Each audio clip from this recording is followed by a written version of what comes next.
그래서 주라기 원 시전이라는 게임을 내놔요. 네? 해보셨어요? 주라기 원 아니, 시전? 처음 들어요. 주라기 원 시전 해보셨어요? 전 공룡 안 좋아해요.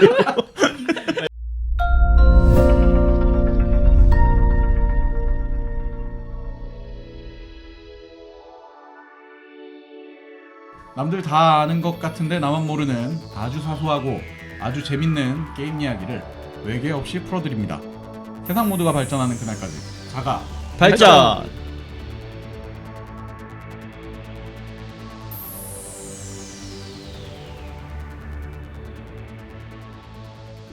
반갑습니다. 반갑습니다. 저는 자가 게임즈의 첫 포문을 연 문화예술 기획자 은 실장입니다. 반갑습니다. 반갑습니다. 저는 입만 살아있는 개발자 이긍정입니다. 아 반갑습니다. 아왕디입니다. 네 축하드립니다. 반갑습니다. 네. 저희가 한 주 좀 간만에 휴식기를 가지고 한 주 쉬고 돌아왔습니다. 네. 뭐 사실 바쁜 일들도 각자 이제 개인적인 바쁜 일들이 많긴 했는데 네. 그냥 뭐 좀 계속 밀리다 보니까 그럼 정리하는 한 주를 갖지 않았습니까? 네. 그럼 어떻게 지내셨어요, 김정 씨? 저는 네. 그 굉장히 힘든 시간을 보냈어요. 왜요? 왜요? 한 달 쉬고 온 지가 얼마 되지 않지 않았어요? 아니 그 네. 집을 청소를 하고 아이고 힘들만 힘든 일 했네. 그리고 집에 있는 물건들을 다 당근마켓에 올리고 오, 다 팔고 있어요. 엄청 힘들지 그거. 그거 TV도 팔았고 당근마켓에 뭐 올리면은 환청 들려요. 왜요 왜? 당근 이거. 그게 약간 팔렸다는 신호 같은 거예요. 아니, 계속 연락 온다는 아 근데 그. 이상한 게 네. 계속 팔렸나요? 음. 이렇게 해서 아직 판매 중입니다 하면 대답이 없어. 그런 사람이 한 4-5명 있어요. 그 당근 마켓에서 보신가? 네, 서비스가 활성화되어 있는 것처럼 느끼게 하려고 챗봇입니다. 챗봇이지 않을까요? 네. 인구 밀도가 떨어지는 곳에서 살아왔고 제가. 그렇죠. 시골에 살고 있으니까. 네. 네. 그 아망드는요. 저는 그 회사에서 음.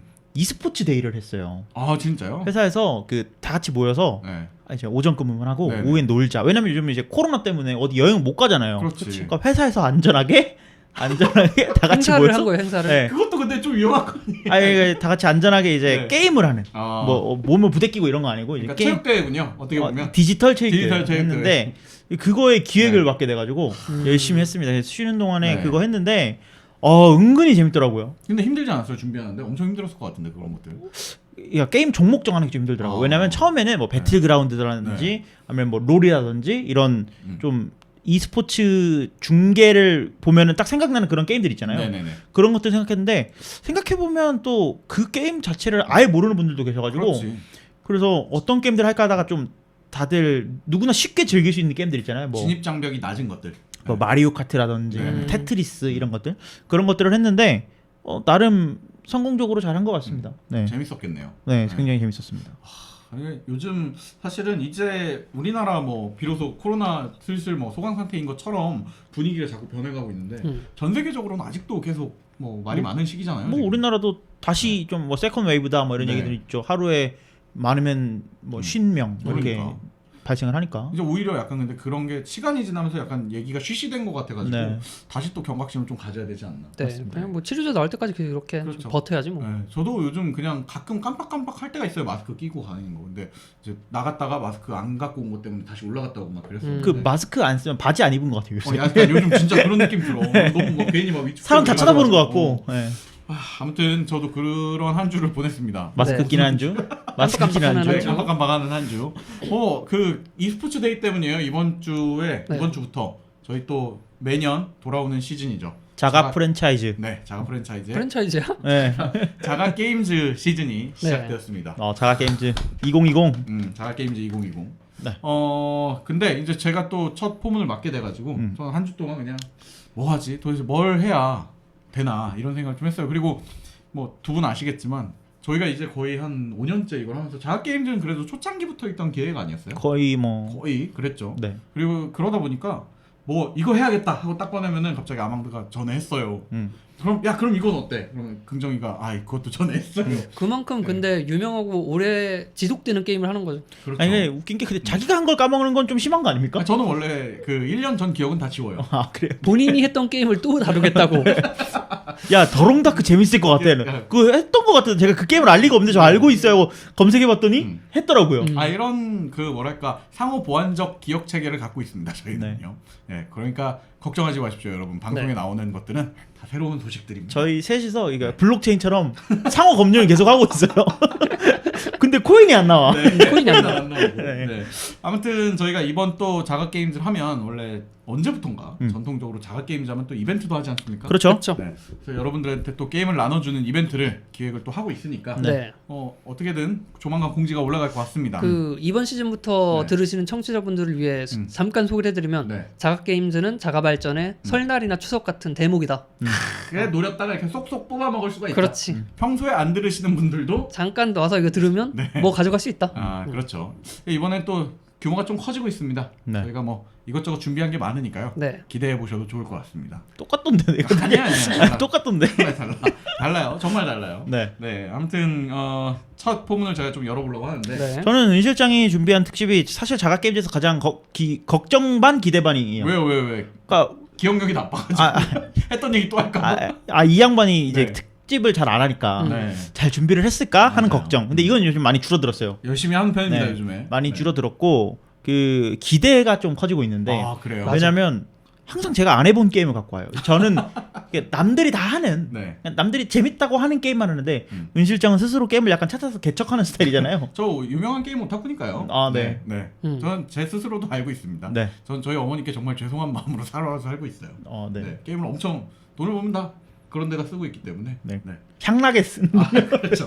정확히 표현하자면 그런 느낌이죠. 네. 근데 자기 만족을 위해 잘 쓰는 거니까. 제가 이걸 하면 할수록 본인이 그럼 어떻게? 좀 소금물을 먹는 느낌이에요. 안 됩니다. 게임을 할수록 그 게임 불감증에 걸린다고 하나요? 네. 그래서 자학 게임즈가 좀 여러분들 게임 불감증에 도움이 될 수 있는 네. 그런 특집이 됐으면 좋겠습니다. 네. 두 분 그래서 아무튼 뭐 게임 준비 열심히 해주시고요. 네. 저는 이번 주 특집을 그래서 일주일 내내 고민만 했어요. 프린세스 메이커 하는 거 아니에요? 그것도 고민했어요, 솔직히. 네. 프린세스 메이커 하면 사실 너무 그 어두웠던 어릴 적 생각이 자꾸 날 것 같아가지고. 네. 그게 어두운 게임이에요? 어두운 이면이 있죠, 그 네. 게임에. 예. 네, 굉장히 이제 그 뭐랄까 딸을 키운다는 게 얼마나 힘든 일인지, 자식을 키운다는 게 얼마나 힘든지. 얘가 마왕이 되고 이러면 얼마나 슬픈지. 진짜 슬퍼요. 마왕이 돼요? 마왕도 되고 마왕은 다행이지. 그 궁극적인 엔딩이 왕자한테 결혼을 해서 이제 프린세스가 되는. 프린세스가 되는 거야. 이제 공주가 되는 방법, 왕자랑 결혼하는 거잖아요. 근데 아빠 된 마음으로 분명히 이거 아빠인 게임인데 굉장히 마음이 아프더라고. 그래서 나는 언젠가 딸을 낳지 말아야겠다. 뭐 이런 생각을 하게 됐던 어두운 이제 추억입니다. 네. 그래서 일부러 왕자랑 결혼 못하게 이제 자꾸 못생기게 만들어요. 그러면 이제 결혼 못합니다. 정말 나쁜 사람이네. 그러면 이번 주에 이 게임이 말고 네. 어떤 걸 준비했나요? 사실 뭐 직전까지는 진짜 이제 프린세스 메이커나 아니면 또 옛날에 있던 그런 뭔가 시뮬레이션 게임들 네. 이런 것들을 많이 고민을 했다가 그렇게 하자니 또 얘기가 너무 방대해지더라고요. 네. 그래서 이번에는 전략 시뮬레이션. 전략 시뮬레이션. 좀 제가 좋아합니다. 전략 시뮬레이션. 네. 긍정 씨는 이제 시뮬레이션류들을 좀 전반적으로 좋아하잖아요. 그렇죠. 약간 뭐 턴제 전략이든 뭐 상관없어요. 그 형태는 상관이 없고. 시뮬레이션을 되게 좋아하는 그렇지. 사람이고 아망드는 사실 해봤던 것 중에 전략 시뮬레이션 하면 뭐가 떠오르나요? 전략 시뮬레이션이 뭐예요? 전략 시뮬레이션은 어떤 그냥 전쟁에 네. 전쟁에 전략을 쓸 수 있는 시뮬레이션이다. 이렇게 볼 수 있지 않을까요? 네. 그렇게 볼 수도 있겠다. 전략 시뮬레이션. 스타크래프트? 그렇지. 스타크래프트. 스타크래프트는 전 열심히 하지 않았어요. 또 그런 류 중에는 없는 것 같아요. 저는 없죠. 그런 게임 네. 롤 정도? 롤은 엄밀히 말하면 전략 시뮬레이션이 아니죠. 그렇죠. 파생된 거죠 거기서. 그렇죠. 네. 그러다 보니까 뭔가 내가 내 맘대로 판을 바꾸는 그런 게임은 그렇게 좋아하지 않아요. 혹시 요즘 붐 읽고 있는 롤토체스? 롤토체스. 롤토체스는 턴제 전략 시뮬레이션 형태를 롤토체스도 잘 안 해요. 그러니까 저랑은 잘 안 맞는 것 같아요. 스타크래프트가 한창 유행할 때도 저는 스타크래프트를 그렇게 좋아하지 않았어요. 그러니까 짱구 굴리는 게임들을 별로 좋아하지 않는군요. 짱구만 굴렸으면 좋겠어요. 그래. 하긴 이거 이제 실시간 전략 시뮬레이션이거든요. 네. 스타크래프트는 피지컬이 좀 필요하죠. 손이 따라줘야 돼. 동체 손. 시력도 있어야 되고 그리고 그냥 그거면서 동시에 머리도 생각을 해야 되고. 1시간 내내 생각만 해도 되는 게임을 할 수 있거든요. 네. 1시간 내내 손으로 누르면서 막 머리도 생각해야 되고 이런 거 못 하겠어요. 그러면 약간 그런 거 있잖아. 삼국지 시리즈 같은 거. 제가 말하는 거는 일단 바둑 이런 거 얘기하는 정적인 거 있죠. 정적인 이상의 거. 무언가군요. 네. 알겠습니다. 네. 아, 루미큐브. 루미큐브 그래. 같은 거. 전략이지. 루미큐브 전략 시뮬레이션. 네네.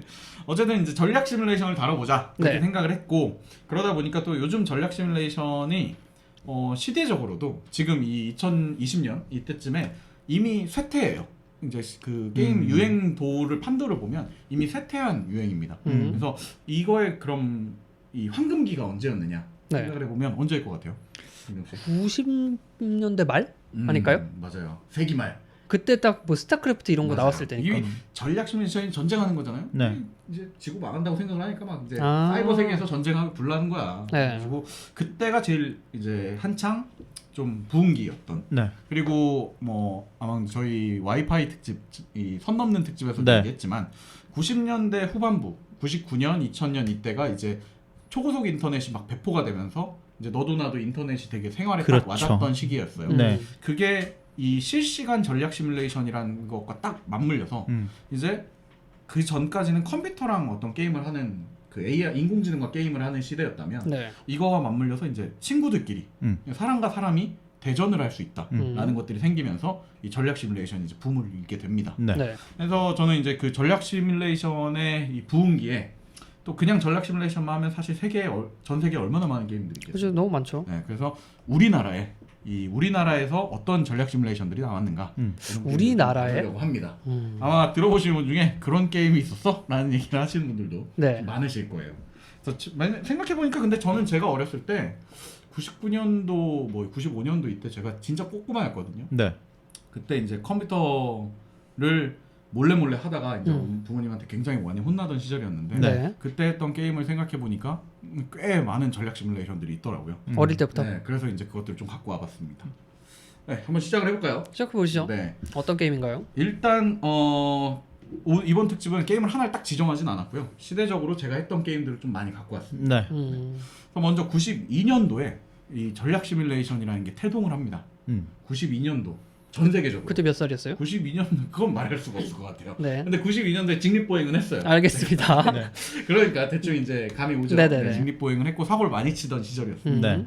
그래서 92년도에 전 세계적으로 이 웨스트우드 스튜디오라는 회사에서 듄 2라는 게임을 만들었어요. 유명하죠. 듄. 둠 말고. 둠은 총 쏘는 거고 네.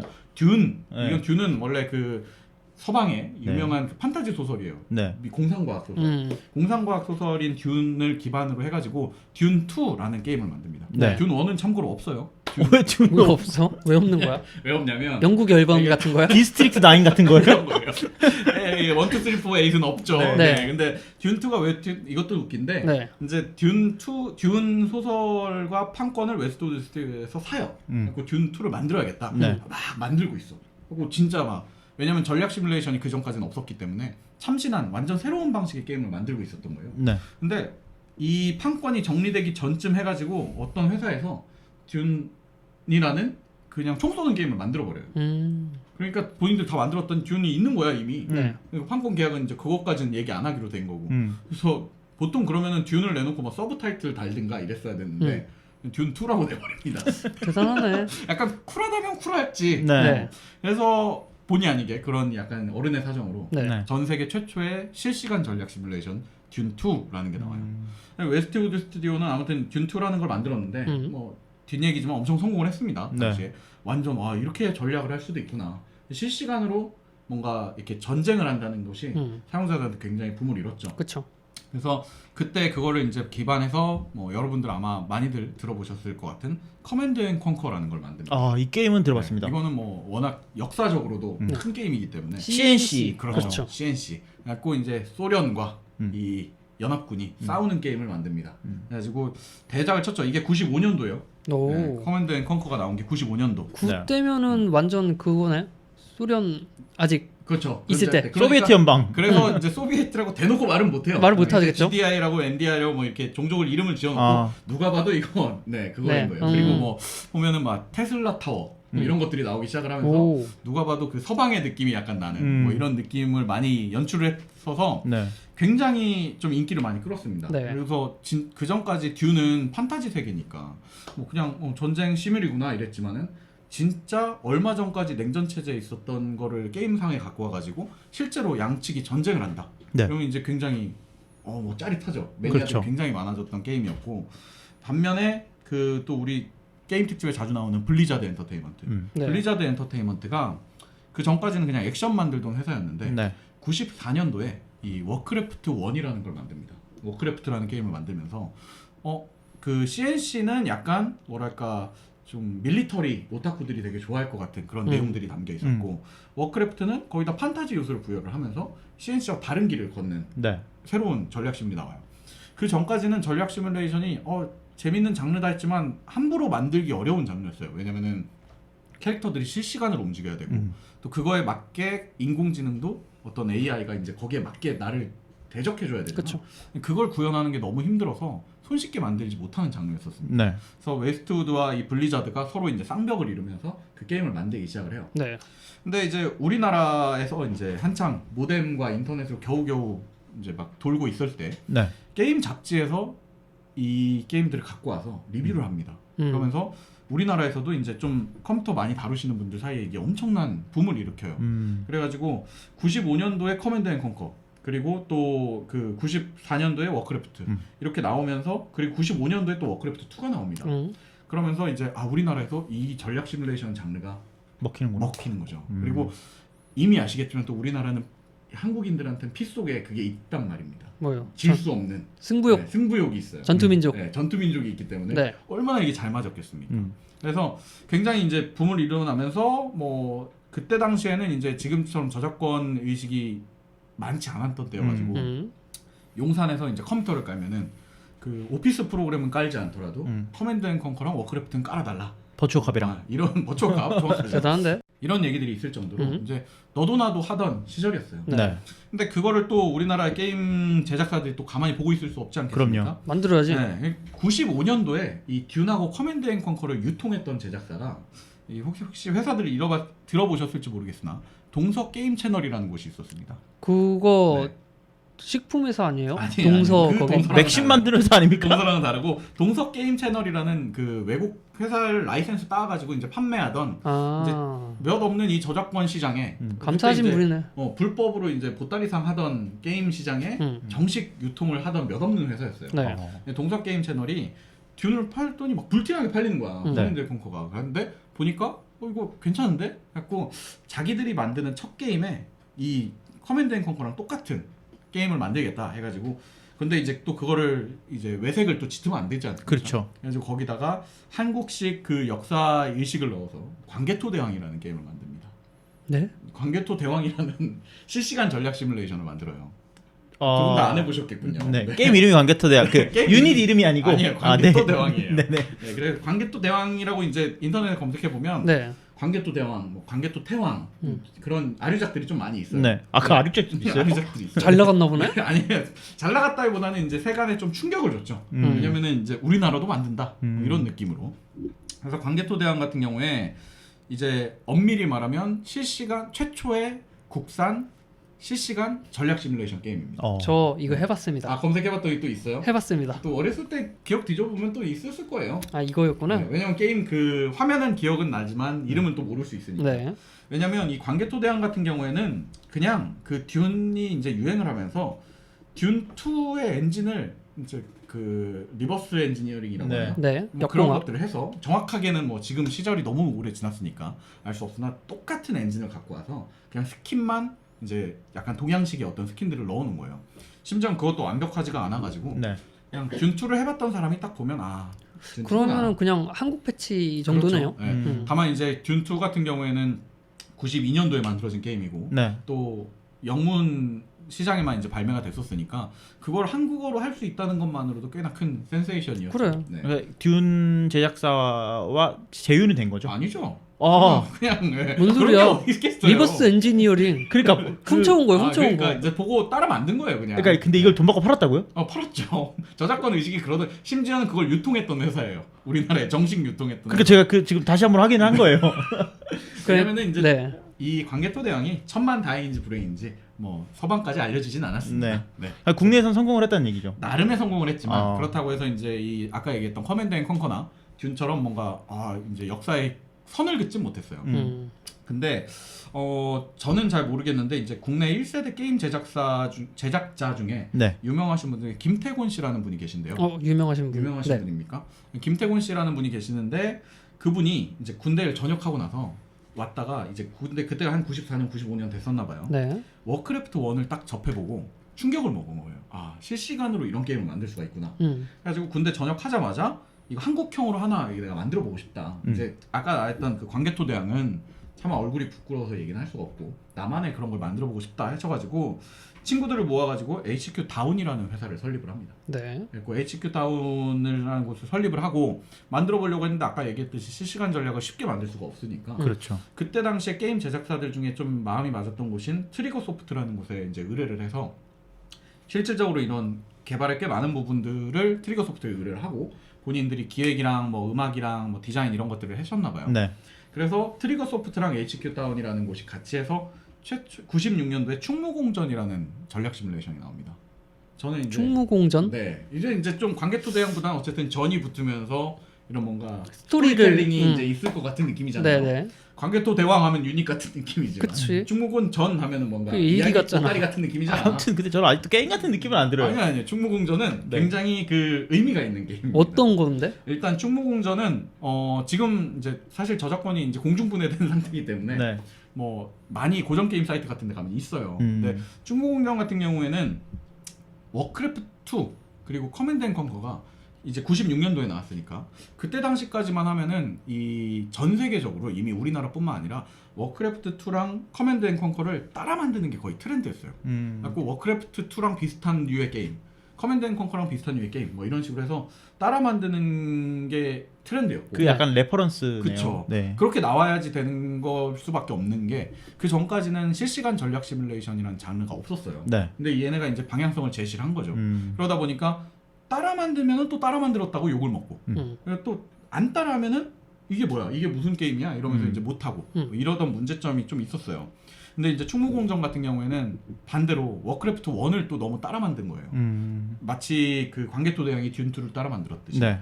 워크래프트 1이랑 너무 유사한 방식을 가지고는 있어요. 근데 이제 좀 의미가 있는 이유는 광개토 대왕은 듄2를 그냥 똑같이 따라 만들었다면 네. 이 충무공전은 워크래프트의 그 시스템은 가져오되 이제 우리나라만의 뭔가 이제 이런 요소들을 좀 넣기 시작을 한 거예요. 좀 충격적인 부분들을 좀 지금 생각하는 스타크래프트와 비교를 해서 좀 말씀을 드리자면 네. 일단 필수 자원이 돈이 있어요. 역전. 돈, 식량, 목재, 철 음. 이렇게 이제 네 가지의 필수적인 자원들이 있는데 네. 쓸데없는 현실 반영을 해서 우리가 또 엽전을 이렇게 자원을 채굴할 수는 없지 않습니까? 상평통보 이런 거 쓰는 거 그러니까, 아니에요? 근데 그걸 채굴할 수는 없잖아. 아, 그죠. 금을 채굴할지언정. 네. 그래서 엽전은 만들어낼 수가 없습니다. 돈은 필수 자원인데 그걸 만들 수가 없어요. 그럼 어떻게 해요? 그거는 이제 기본적으로 딱 조개를 게임을 캐나요? 시작하면 들어보세요. 대신에 이제 기본적으로 마을을 시작하면 거기 상점이 있어요. 네. 그럼 사인들이 왔다 갔다 한다는 컨셉이야. 네. 거기를 누르면은 다른 자원들을 팔아서 돈을 만들어낼 수가 있어요. 뭐, 꽤 현실적이죠. 그러면 뭐 말이 되네요. 네. 특수 제한에. 그렇지. 지금과도 비슷하네요. 지금 뭐 동물에서도 조개 팔아서 돈 버는 거 똑같은데. 그래요? 네. 그럼 비슷하네. 네. 일찍 있었네. 근데 이제 거기서 그럼 캘 수 있는 게 뭐가 있느냐? 했더니 이제 나무랑 철이랑 식량을 캘 수가 있어요. 네. 나무는 그냥 이제 나무를 캐면 되는데 나무가 그때 당시에는 이런 자원 개념이 희박했기 때문에 되게 빨리 소진이 돼서 나중에 나무가 없어가지고 이제 또 다른 걸 팔아가지고 또 나무를 사는. 나보고 다시 안 자라요? 나무는 다시 안 자랍니다. 그래요? 근데 이 설명을 해주시는데 어떤 게임인지를 얘기를 먼저 해주셔야 얘기를 될 것 같아요. 일단 전략 시뮬레이션이니까 당연히 그 충무공전이면은 언제요? 이순신 장군님 얘기지 않습니까? 네. 그래서 일본을 쳐부수는 내용입니다. 네. 네, 근데 이건 종족이란 개념도 없었고 그냥 시작을 하면은 충무공전에 우리나라 조선 진영만 딱 나와요. 난 무조건 조선이야. 아니 그런 선택은 없어. 그리고 심지어는 그 임의의 게임 같은 거 있잖아요. 어떤 요즘 스타크래프트로 치면 맵 선택, 네. 종족 선택, 대전 이게 없어요. 그냥 게임 시작하면 바로 스토리텔링이 시작되는 거예요. 게임에서 주는 대로 따라가야 그렇죠. 된다. 충무공전이잖아요. 네. 충무공님의 그런 이야기 보따리를 들어보는 그런 얘기입니다. 그래서 충무공 그 조선을 잘 이렇게 컨트롤해서 이제 하나씩 외구를 격파해 나가는 그런 게임이에요. 그래서 나름 시나리오는 탄탄합니다. 실제 실제 있는 얘기를 그럼 뭔가 유닛을 이렇게 맞아요. 이동을 시키고 이런 네. 건가요? 그래서 이제 뭐 당연한 얘기니까 사실은 좀 패스하자면 이후부터는 전략 시뮬레이션들은 공통적으로 유닛을 선택하고 유닛을 만들어내고 그리고 건물을 짓고 그래서 상대방 진영을 격파하는 게 게임의 기본 모토입니다. 그럼 뭔가 초기에 주어진 걸 가지고 네. 생산을 해가면서 발전을 시키고 그렇죠. 그리고 결론적으로는 상대방을 쳐부수는. 그렇죠. 그래서 그게 다 쳐부수면 한 판이 끝나는. 근데 이 쳐부시는 게임이죠. 게 이제 전략이니까. 그렇죠. 전략 시뮬레이션이다. 전략을 이제 해서 하고 기존에 이제 턴 방식 전략 시뮬레이션 같은 경우에는 너 한 번, 나 한 번 이런 식으로 해서 결론을 그쵸. 보는 거라면 이거 같은 경우에는 내가 뭘 만들고 있으면 그 AI나 상대방도 뭘 만들고 있기 때문에 실시간 전략 시뮬레이션. 그럼 내가 이라고 잠깐 손 얘기합니다. 놓고 있으면 상대방들이 뭘 만들어서 갖고 오겠죠 나한테. 그러면 이제 내게 개박살 날 수도 있는 거예요. 그렇군요. 큰일 나는군요. 이제 충무공정 같은 경우에는 뭐 그런 요소들이 굉장히 강했어요. 네. 그래서 이제 충무공정 같은 경우에는 뭘 만들고 있으면 외부들이 계속 쳐들어옵니다.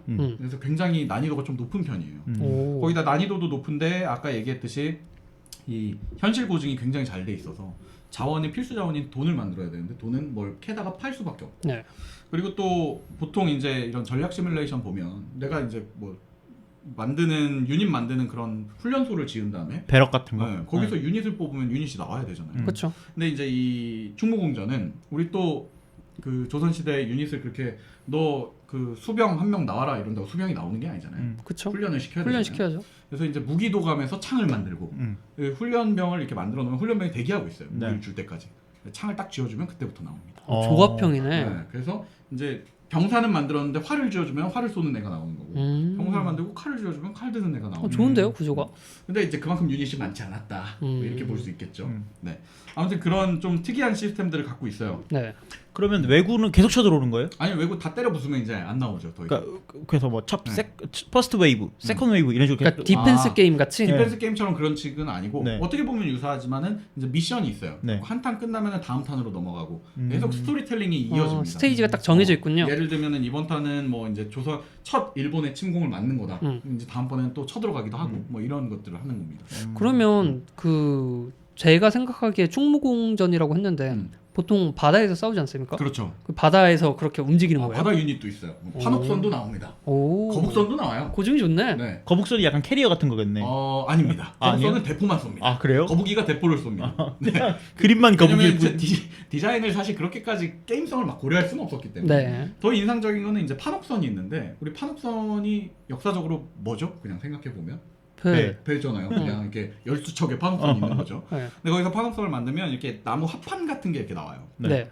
갖고 이제 판옥선에다가 유닛을 실을 수가 있거든요. 그러면 유닛이 실리잖아요. 음. 그럼 요즘 스타크래프트로 치면 이제 드롭십 같은 게 네. 이제 나온 거잖아요. 네네. 수송하는. 네, 수송선이거든요. 네. 수송선의 역할을 해요. 네. 어떤 공격 기능이 없고. 근데 거기 공격 유닛을 실잖아요. 음. 그럼 그들이 이제 아까 말했듯이 합판이니까 오픈돼 있을 거 아닙니까? 그럼 그 판옥선 위에서 총을 쏘면 총이 날아가요. 배럭이 되는 움직이는 배럭. 그렇죠. 아 배럭이란다. 벙커가 되는 거네. 거죠. 네. 네. 이해가 되나요? 아 근데 근데 저는 뭐 유닛이 없다, 뭐가 없다, 뭐 이런 얘기 해주셨지만 그냥 상상 왜냐면 저는 처음 들어보는 얘기이기 네네네. 때문에 들어봤을 때는 이거 A랑 B를 조합해서 C를 만들 수 있는 굉장히 참신해요. 재미있는 요소가 네. 될 수 있을 것 같아요. 자유도가 좀 있는 거죠. 얘가 얘기 드린 대로 사실은 어떻게 보면은 거의 이런 독창성을 가진 국내 전략 시뮬레이션에서는 아까 얘기했던 광개톤 대학은 차치하고 최초이긴 했지만 네. 사실상 가장 그러니까 제대로 된 게임성을 가진 제대로 된 우리나라식 전략 시뮬레이션이 아니었나라는 생각을 해요. 네. 전 충무공정 어렸을 때 되게 많이 했었는데 이제 그 뭐 모르는 사람 컴퓨터에다가도 막 깔아가지고 하고 막 그랬었어요. 그러면 안 돼요. 네. 그래서 지하철에 있는 컴퓨터 막 깔아서 막 그런 데에다가 깔아서 하고 막 그랬던 그런 기억이 우체국에 있어요. 가서 하고. 네, 우체국에 가서 그 이제 직립보행만 겨우 하는 애가 네. 와가지고 디스켓 꽂고서 이제 그거 하고 있는 거야. 네. 얼마나 깝깝했겠습니까? 네. 그런 유년 시절 좀 보냈어요. 네. 아무튼 그 이제 좀 참신한 시스템들이 많아요. 그래서 유닛을 만드는 방식도 그렇고 뭐 이런 부분들이 좀 우리나라식 실시간 전략 시뮬의 어떤 모토가 된 것처럼 이후에 있는 본인들의 차기작에서도 계속 차용을 합니다. 영향을 주나요? 네, 다른 영향을 게임들도 이걸 그럼 따라가나요? 다른 게임들도 따라갔다고 볼 수 있을 것 같아요. 음. 이제 이런 개념들을 좀 제시했다는 게 굉장히 새로웠었고, 네. 물론 뭐 그게 글로벌하게 수출된 게 아니기 때문에 그때 당시엔 또 인터넷이 지금처럼 발달을 안 하지 않았습니까? 그러니까 세계적으로 이 트렌드를 뭐 리드하고 이러진 못했으나 다른 국내형 뭐 전략 시뮬에서 많이들 채용되는 것들을 볼 수 있어요. 왜냐면 사실 지금 나왔던 HQ 다운이라는 팀하고 네. 네. 이 트리거 소프트 네. 이 두 개의 회사가 한국형 전략 시뮬레이션을 거의 리드하는 회사가 돼요 이후에. 그렇기 때문에 뭐 다른 회사들이 뭐 이걸 차용하거나 이런 부분들은 당연한 모토였고 이후에 나오는 한국형 전략 시뮬레이션들도 네. 결국 이 회사가 만들었기 때문에 똑같이 차용이 되는 구조입니다. 아직도 있는 회사는 아니죠. 트리거 소프트 그렇죠. 다 사명을 변경하던가 이제 망하거나 인수합병된 회사들입니다. 그래서 이후에 이제 HQ 다운이라는 팀하고 트리거 소프트가 같이 만들었다고 했잖아요. 네. HQ 다운하고 트리거 소프트가 이제 안녕을 합니다. 만들고 나서 생각보다 성공을 했거든요. 경제적으로도. 네. 그러니까 이제 이걸로 성공을 하고 HQ팀이라는 회사를 만들어요. HQ다운이라는 곳이. 그래서 HQ팀이 이후에 이제 한국 RTS, 그러니까 실시간 전략 시뮬레이션의 길이 남는 임진록이라는 걸 만드는 회사가 되고요. 그리고 임진록을 이야기하기 전에 이 충무공전하고 임진록 사이에 네. 이제 이 게임이 이제 발달하는 사이에 96년도 후반부에 경상남도 김해시에 아주 작은 게임 제작사가 갑자기 불현듯이 우리 실시간 전략 시뮬레이션 좀 만들어봤어. 이러고 게임 업계에다가 이제 던집니다. 트릭 시스템이라는 회사였는데 트릭 시스템. 네, 지금 사라진 회사입니다. 네. 네. 트릭 시스템이 당시에 이제 실시간 전략 시뮬레이션 막 붐이 있잖아요. 그래서 이제 신작을 내놔요. 근데 좀 인상적인 건 서울에 있는 회사일 필요는 없지만 보통 게임 제작사들이 많이 서울에 있었거든요. 그때 당시에. 네. 근데 이제 경남 진해에 있는 작은 회사에서 네. 이제 게임을 내놉니다. 근데 우리나라는 두 분 어떻게 생각하실지 모르겠는데 이상하게 그 공룡을 넣으면 콘텐츠가 다 성공을 해요. 공룡? 좀 공룡? 대박을 쳐요 많이들. 티라노사우루스 이런. 공룡 들어간 거 뭐 있어요? 없어. 둘리, 뽀로로. 둘리. 아 뽀로로는 뽀로로는 아니야. 뽀로로 크롱 공룡이에요. 공룡이요. 아 그래. 네. 둘리. 공룡 둘리밖에 말 못하면서 뭘 아니야, 맞다고. 공룡 메카드. 공룡 메카드. 공룡 메카드가 뭐야? 그리고 또 전박이 모릅니까? 전박. 전박이 또 그건 또 뭐야? 뭐야? 전박이라고 3D 애니메이션 있어요. 공룡 나오는 애니메이션. 디워. 응. 그래 디워. 그게 뭐야? 용가리 이런 거 용가리? 공장도 있고. 공룡. 용가리. 아무튼 우리나라는 전설적으로 내가 생각했을 때 공룡이 들어가는 건 이상하게 성공을 해요. 네. 그리고 또 경남 진해에서 이 공룡이 들어간 그 RTS. RTS는 실시간 전략 시뮬레이션의 약자입니다. 근데 어떻게 공룡으로 해? 뭘? 그래서 주라기 원 시전이라는 게임을 내놔요. 네? 해보셨어요? 주라기 원 아니, 시전? 처음 들어요. 주라기 원 시전 해보셨어요? 전 공룡 안 좋아해요. 초조해지는데 두 분이 모르면 제가 혼자 해야 되니까. 네. 찾아봐야죠. 청취자들은 아마 들으신 적이 있을 거예요. 분명히 네, 있으실 네, 거예요. 자, 자료 화면으로 넣어드리겠습니다. 주라기 원 시전이라는 게임을 냅니다. 근데 주라기 원 시전이 굉장히 참신한 시스템이에요. 이거는 그 전에는 봐봐요. 이 커맨드 앤 컨커, 워크래프트 다 어떤 모토가 되는 게임을 카피해서 네. 그거에서 발전시켜서 게임을 냈잖아요. 그쵸. 주라기 원 시전 1도 상관이 없습니다. 다. 그냥 이제 실시간 전략 시뮬레이션이라는 그 단어만 듣고 만든 게 아닌가 싶을 정도로 일단 주라기 원 시전은 종족이 8개입니다. 그래서 이제 종족이 8개인데 각 종족마다 차이점이 별로 없어요. 네. 그냥 이제 이름만 달라요. 색깔이 다르고. 네네. 이 게임 배경을 좀 얘기를 해드리자면 네. 배경이 어딨어요? 공룡 나오는. 아니야. 주라기 시대겠지. 주라기 시대. 그러니까 공룡이 멸종하는 그 빙하기가 왔는데 네. 그때 이제 인류도 좀 있었을 거 아니에요. 약간 깨짝깨짝 있었겠지. 걔네들이 멸종되기 너무 춥잖아. 그래서 어딘가 찾아가는데 따뜻한 주라기 섬이라는 섬을 발견해요. 네. 네. 거기에 이제 공룡도 살고 부족들도 8개 부족이 가서 서로 그 주라기 섬을 차지하려고 싸운다는 다이나믹한 내용입니다. 난 공룡을 조종하는 줄 알았어. 공룡도 조정해요. 유닛으로 이게 나와요. 뭐야? 그래서 이제 주라기전이 근데 왜 내가 굳이 이걸 갖고 왔냐면 네. 네. 그때 당시에는 아까도 얘기했듯이 워크래프트를 따라하면 워크래프트를 따라했다고 욕먹고 그러면서 안 따라하면 또 욕먹는 그런 시절이었어요. 근데 주라기원 시전 같은 경우에는 실시간 전략 시뮬레이션에 좀 새로운 방향을 좀 제시를 했었는데 네. 이게 96년도에 나온 게임이에요. 네. 96년도 후반부에 나왔는데 일단 자원이라는 개념을 전략 시뮬레이션 그때까지 전략 시뮬레이션 그리고 지금의 전략 시뮬레이션도 어떤 자원 매체를 캐는 행위를 해요. 그래서 채집을 하고 그 자원으로 뭘 만들어서 생산을 하고 그 생산된 유닛으로 전략 전쟁을 하는 그거의 반복이거든요. 네. 근데 일단 주라기원 시전은 자원이 없습니다. 그래서 자원이 없어서 딱 게임을 시작하면 맵에 이제 뭐 들개도 돌아다니고 공룡도 돌아다니고 뭐 이런 것들이 돌아다녀요. 네. 걔네들을 잡으면 고기가 나와요. 그게 자원인 거예요. 채집하고 네, 그렇죠. 수렵하는 게. 걔네들을 죽이면 자원이 나오는데 문제는 그 채집의 대상이 날 공격하기도 한다는 거지. 아. 그래서 채집의 대상이 이제 뭐 들개나 이런 거는 잡아줄 수가 있는데 호랑이 같은 게 나오면 이제 여러 명이 몰려서 안 잡으면 내가 죽어요. 그럼 우리 유닛들이 이제 손실이 되고 뭐 게임을 못 하는 상황이 네네. 되는 거죠. 네. 그래서 이제 그 뭐 좋은 더 센 그 동물들을 잡을수록 더 많은 자원이 나와서 네. 그 자원을 가지고 그걸로 이제 건물도 짓고 뭐 유닛도 생산을 하고 이런 구조입니다. 그러면 그 고기를 어디다 팔아요? 팔 수는 없고 그럼 그냥 그 몇 고기 이게 정확한 명칭은 먹거리예요.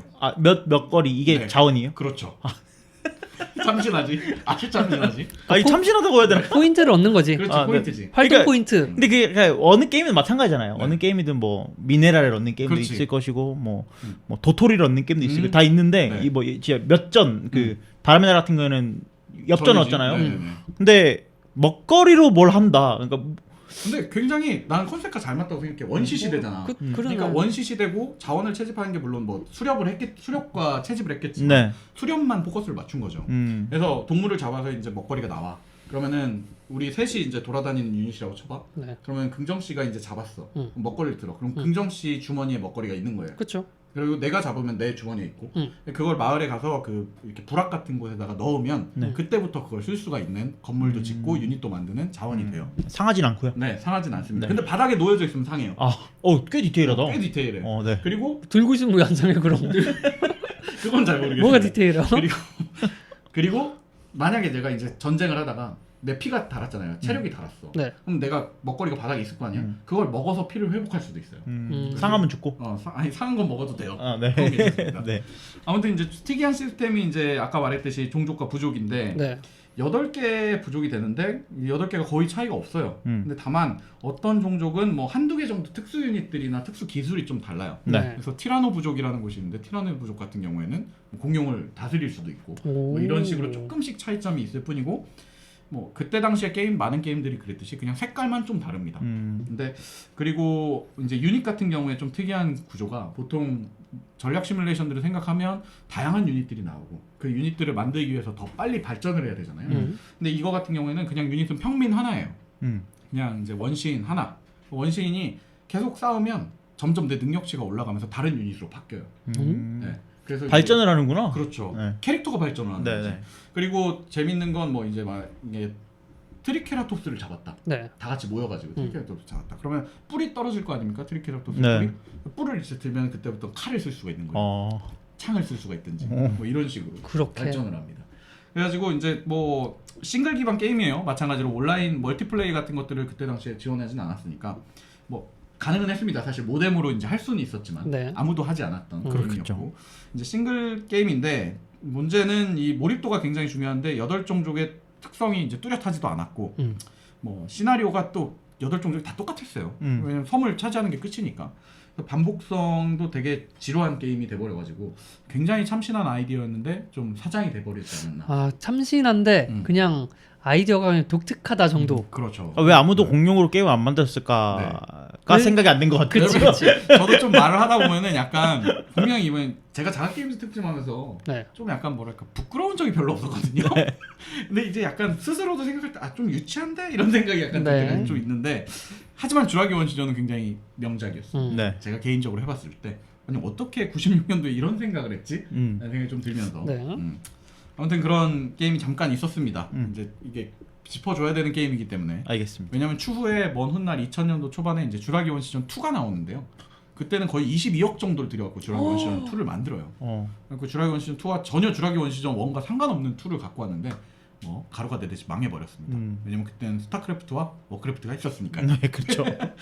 아무튼 다시 돌아와서 트리거 그 충무공전을 개발한 HQ 팀과 그 트리거 소프트가 안녕을 한 다음에 네. 그 HQ 팀이 원래 아까 얘기했던 그 유명하신 분 누구셨죠? 태권 김태곤 씨. 씨. 네. 김태곤 씨가 HQ 팀에 이제 수장이 되면서 네. 본인들이 하고 싶었던 이제 충무공전에서 조금 아쉬웠던 것.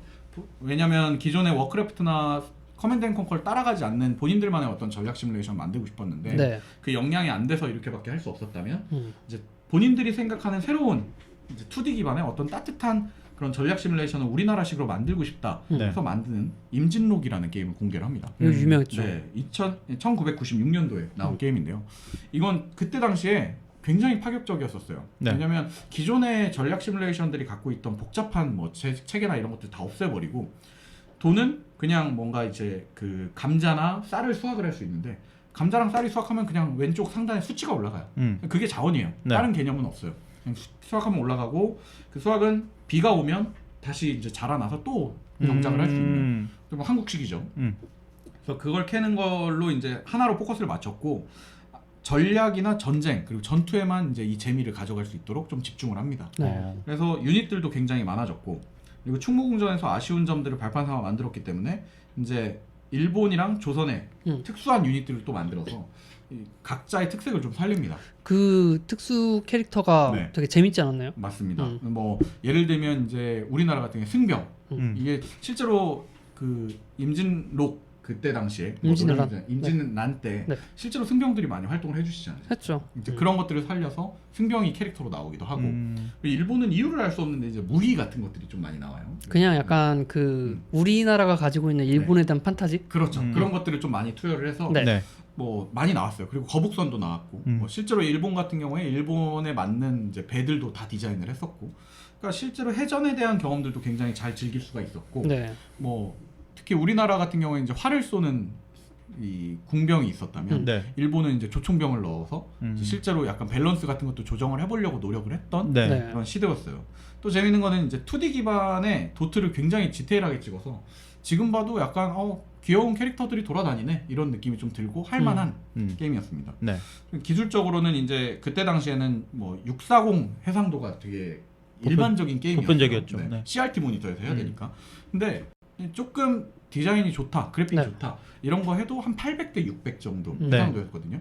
근데 이 게임은 96년도에 1024 해상도를 지원을 했습니다. 오. 네, 그러니까 어떤 정도 해상도가 높다는 말은 그래픽이 좀 더 좋다는 얘기죠. 좋고 자신감이 있다는 얘기였잖아요. 그렇죠. 그러니까 그걸 좀 시도했을 만큼 이제 지금 봐도 깨끗하네 이런 느낌으로 게임을 할 수 있는. 그 당시 나왔던 게임들의 처리 속도의 2배 정도로 지원한다는 얘기거든요. 그렇죠. 그러면. 네. 그러니까 컴퓨터도 어느 정도 고상이 좀 필요했던 얘기였고, 네.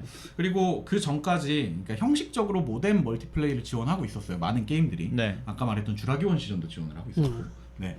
근데 이제 그럼에도 불구하고 여기서는 이제 본격적으로 IPX랑 근거리 통신망 IPX 그리고 모뎀 이런 것들을 지원을 하면서 멀티플레이를 했을 때 실제로 즐겨봐라 이런 환경을 좀 조성을 해줍니다. 네. 네. 그래서 많은 분들이 이제 이걸 좀 해보신 분들은 멀티플레이를 이제 모뎀으로 해보신 분들이 많다는 얘기들이 있어요. 저도 물론 해보다가 이제 등짝을 좀 많이 맞았죠. 네. 근데 이제 문제는 그러다 보니까 이 김태훈 씨가 너무 하고 싶었던 게 많았던 거야. 그래서 일본이랑 조선을 넣으면서 네. 각자의 그 미션이나 이런 것들을 굉장히 디테일하게 만듭니다. 네. 그리고 인공지능에 대한 것들에 대한 니즈. 전에는 그냥 정기적으로 아까 말했듯이 타워 디펜스처럼 웨이브가 오는 거였다면 네. 이제는 기다렸다가 지금은 말고 얘네들이 유닛이 쳐들어온 다음에 쳐들어가야지 뭐 이런 인공지능들을 넣기 시작을 하면서 약간의 그런 전략을 네. AI가 구사를 하네요. 그렇죠. 이제 컴퓨터가 해도 꽤 재미가 있는 환경이 돼요. 네. 다만 그렇다 보니까 이제 밸런스 조절에 좀 실패를 해서 싱글 플레이 난이도가 어마어마합니다. 그래서 공략이 없으면 깰 수가 없는 그런 네. 수준의 게임이 돼요. 네. 네, 다만 이제 어떻게 보면 최초로 좀 상업적으로 성공했던 꽤나 쓸만했던 이제 한국형 전략 시뮬레이션이라고 좀 볼 수 있을 것 같아요. 이름값을 좀 했던 네. 것 같아요 그 당시에. 그리고 임진록의 뭐 이순신 이런 부분들 가져갔으면 해야죠. 약간 그래야지. 뭔가 이제 의미 없는 게임들이 또 나오면 슬퍼지지 않겠습니까? 그쵸. 네, 광화문에 동상도 있는데요. 네. 그 임진록이 추후에 뭐 조선의 반격 이런 게임도 같이 나오고 맞아요. 이 전투 시스템 그대로 들어간 게 이제 거상이라는 게임이 있어요. 맞아요. 거상이라는 게임 만든 분도 아까 나오신 김태곤 씨고. 계속 그 김태곤 씨가 했던. 그러니까 이분이 계속 이걸 갖고 가고 싶었던 거예요. 그러니까 뭔가 사실은 뭐 소위 말하는 요즘 국뽕 이렇게 얘기를 하는데 이 90년도 후반에도 이걸 갖고 왔을 때 아니 이거 국뽕보다는 뭔가 애국심. 애국심. 네, 그렇게 돌려서 애국심. 표현을 할게요. 표현할 수 있을 것 같습니다. 네, 임진록 같은 경우에는 좀 민감한 주제였을 수도 있을 것 같아요. 그때 당시에는 이제 또 일본과 이게 문호를 틀고 막 자유롭게 왔다 갔다 하고 있었을 시절이었으니까. 이제 막 틀었죠, 근데. 그렇죠. 그때 당시에 좀 민감한 부분이었었기 때문인지 네. 실제 그 게임을 키면 가상 시나리오랑 현실 시나리오를 선택할 수가 있었어요. 현실 시나리오 같은 경우는 실제 있었던 일들을 미션으로 하는 거고. 96년도? 네. 그때면 그거 아닙니까? 조선 총독부 터뜨릴 때? 저는 여기까지만 하도록 하겠습니다. 네. 아무튼 그 임진록으로 인해서 우리나라에도 이런 가능성이 있다라는 네. 것들을 보여줬던 96년도 세기말 네. 다가오는 세기말을 좀 장식하는 게 아니었나라는 얘기가 있고요. 그 후부터는 아주 다이나믹하게 이제 우리나라에 막 우후죽순 생기기 시작을 합니다. 오. 저희가 이제 오늘 수요일 날 이 특집을 마무리를 하고요. 네. 금요일 날 제가 이후에 이제 세기말이 다가오면서 어떤 충격적인 게임들이 나오기 시작을 했는지 네. 풀어드리도록 하겠습니다. 알겠습니다. 네. 아무튼 뭐 제 자가게임즈 1부 여기까지 하고요. 네. 금요일 날 찾아뵙도록 하겠습니다. 알겠습니다. 김영 씨 멘트 해주십시오. 네. 팟빵 파티 유튜브에 좋아요, 구독, 댓글 많이 남겨주시면 감사하겠습니다. 네, 많이 남겨주시면 제가 더 끔찍한 게임들을 가져보도록 하겠습니다. 안 돼. 제가 말릴게요. 네, 금요일 날 뵙겠습니다. 감사합니다. 감사합니다. 감사합니다.